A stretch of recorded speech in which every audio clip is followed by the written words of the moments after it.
Coming up on today's Cleveland Browns Report, we're going to talk about the latest trade buzz for the Browns. I've seen a name popular on the Twitter street, so we're going to look at that. Plus, the initial defensive coordinator interview list is out there. No big deal. I went like 4 of 10 for my targets on yesterday's show, so we'll talk about that, sort of the latest buzz and the popular name right now surfacing for that vacancy. And then the absolute biggest fraud and crime of the 21st century against the flag bearer of this channel happened on Sunday. Couldn't talk about it yesterday because Joe Woods took over the whole show, but we'll wrap up the show with that. But let's start by talking about Brandin Cooks, right? The Houston Texans wide receiver who, once again, for the 7th time, has requested a trade from the Houston Texans. He said, I'm not going into this offseason thinking I want to be a part of a rebuild. And surprise, surprise, the Texans, who, by the way, suck at tanking. What an all-time choke job on Sunday against the Colts. Lovie Smith giving it to the organization, going, if you're going to fire me, we're going to get a Hail Mary on 4th and 20 and a 2-point conversion to rob you of the first overall pick. But could the Browns be a possible trade destination, right? This is why we're talking about it on today's show, because the Browns have been looking for a wide receiver. And Brandin Cooks could make some sense, right? If you look at what his stats were in 2022 this year, they're not glamorous, just under 700 yards and 3 touchdowns. He was pretty disgruntled, which I'm not going to pardon because you are paid to do a job. But at the end of the day, Brandin Cooks was also working with really bad Davis Mills. Like last year, people were going into this season thinking Davis Mills, he might be it. I never bought into it. Now we see why. And Kyle Allen just sucks. He's just cheeks. Like that's a name that's going to be out of the league in 2 seasons. But there is some connection between Brandin Cooks and Deshaun Watson, of course, right? They played together in 2020 down in H-Town, and they were great. 1,150 yards, 6 touchdowns. Deshaun Watson, in his 6 starts with the Browns, showed, I'm going to extend plays, and I'm going to need speed at receiver to work your way back to the football, right? The Browns desperately need a speedy wide receiver. That was supposed to be Anthony Schwartz. That clearly has not worked. Donovan Peoples-Jones and Amari Cooper are awesome route runners, great with great at the point of attack, great at bringing the football in, but they're not speed demons, right? They're not guys when the play's sort of broken down and Deshaun Watson is barely staying afloat are going to work their way back to the football and burn their corners. No. So for that, Brandin Cooks, I could see making some sense. And honestly, I'm not really opposed to the idea of trading for Cooks. Now, if there's going to be a trade, you know how I like to work here. We got to look at the financials because we're not living in fantasy land, right? These players have contracts. Brandin Cooks, if he was traded, my guess it would be before June 1st. So let's look at the contract details of a pre-June 1 trade. The 2023 dead cap for Houston is $16 million. That's a big number, but that's a team that can afford it. They're not looking to get a whole bunch of free agents and win right now. No, they can afford to eat some dead money to get some draft assets, right? To look towards the future. So I don't think the Texans are going to be too disgruntled by the dead cap hit of $16.2 million. Now, Cooks' base salary for 2023 is $18 million. That's what a team would have to pay him.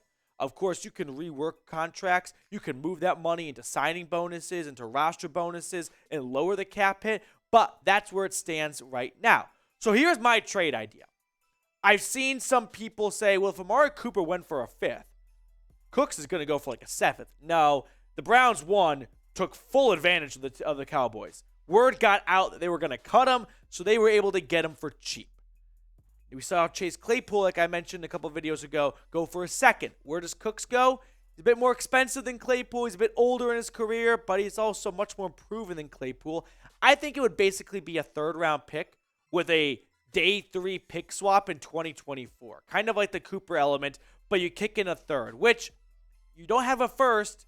You have your 2nd.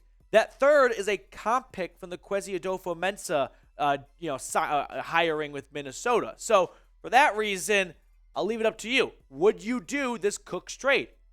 Giving up a 3rd when you don't have a 1st, it feels like it's a lot more valuable than any other 3rd-round pick. So sound off in the comment section below. Trade or pass. Very curious what you guys are thinking on this one. Now, I go back to the 2023 draft picks for the Browns. Let's take a look at them. They have their 2nd. The third's a comp pick, so it's going to be after whatever 31 plus 32 plus 32 is. You have 2 fourths, 2 fifths, a 6, and a 7. So you are working with few bullets in the chamber here after the Deshaun Watson trade. I'm a little bit weary of giving up a third rounder, but at the same time, it's not like Andrew Berry has been a fantastic drafter.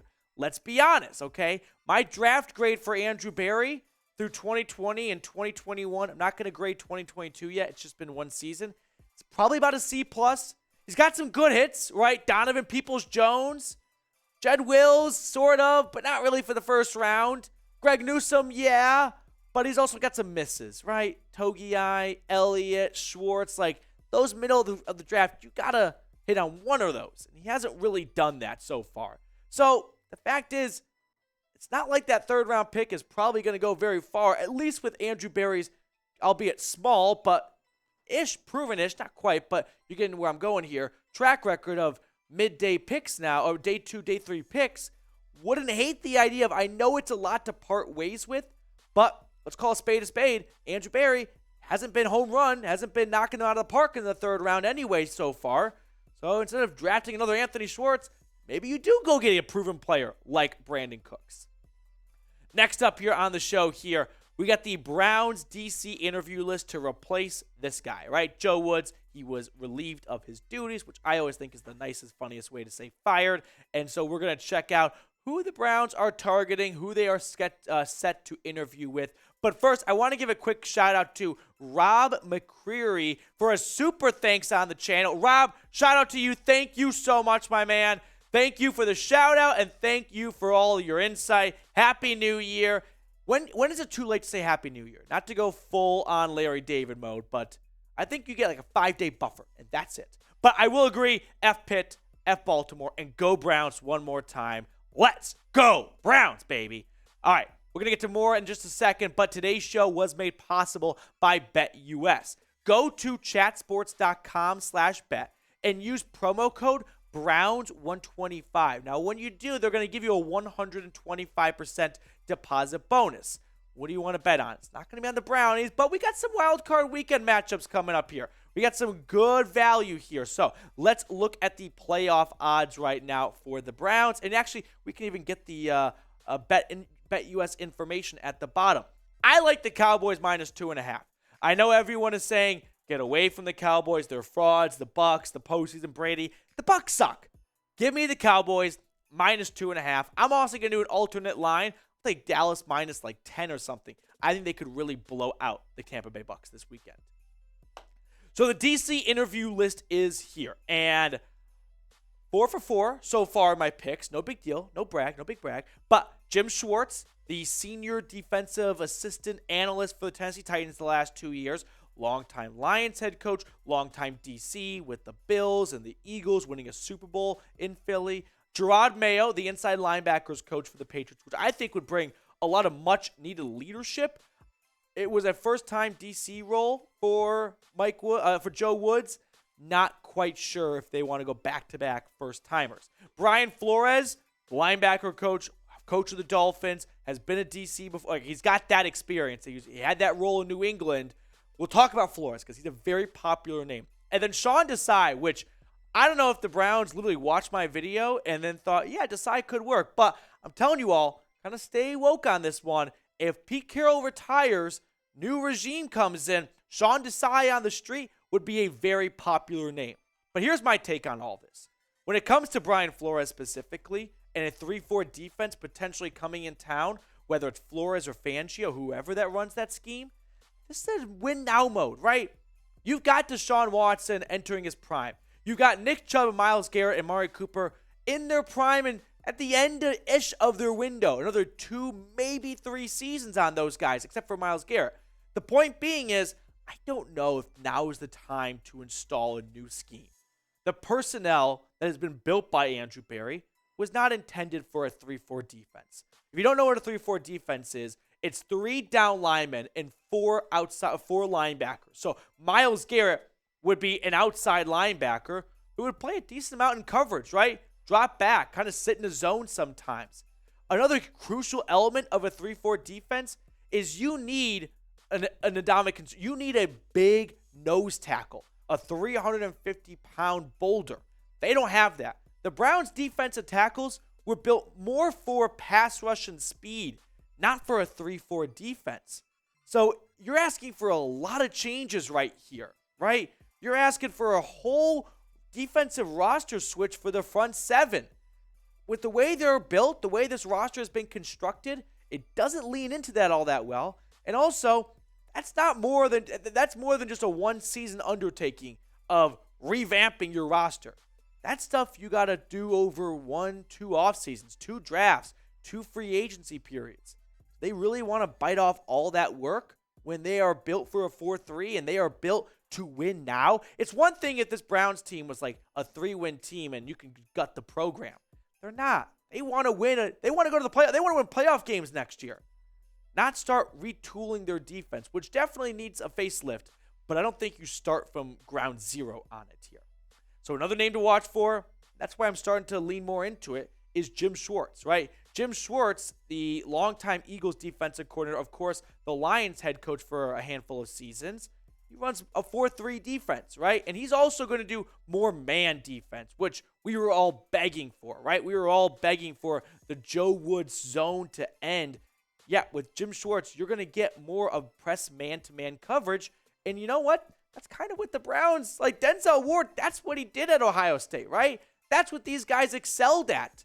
Martin Emerson, Denzel Ward, Greg Newsome, get them on an island, right? That's what I thought they were picked to do. Not to sit in zone and be great tacklers.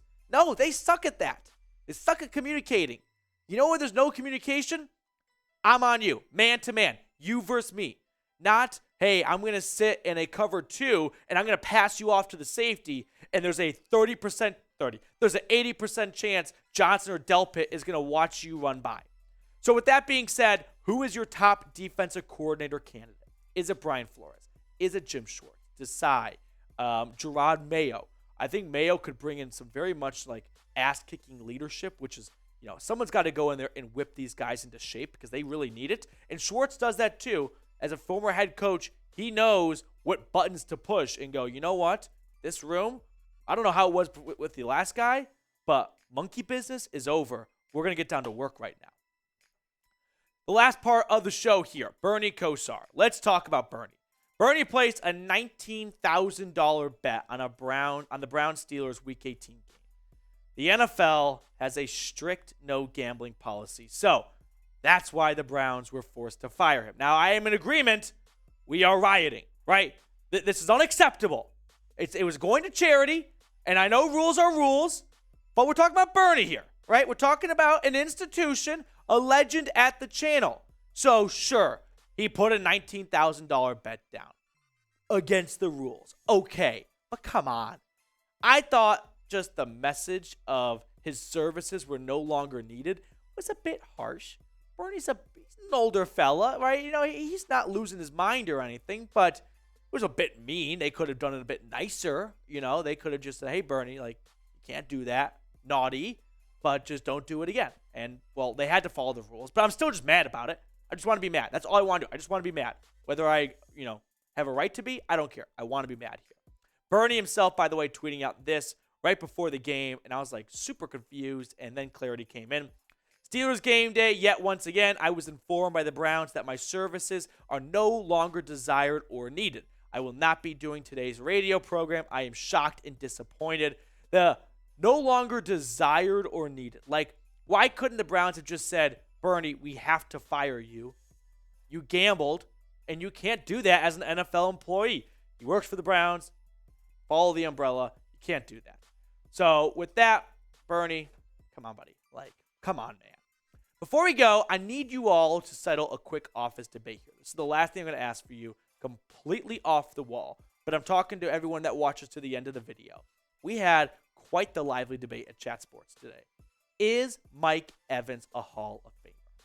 I know this is a weird question to ask, but when you look at his stats, 9 seasons, over 1,000 yards in each year, I think you make the argument, yeah, Mike Evans might not look or scream like a Hall of Famer on Sundays, but statistically, he's right there with the best of them. So I'm saying Y for yes. Let me know what you think down below.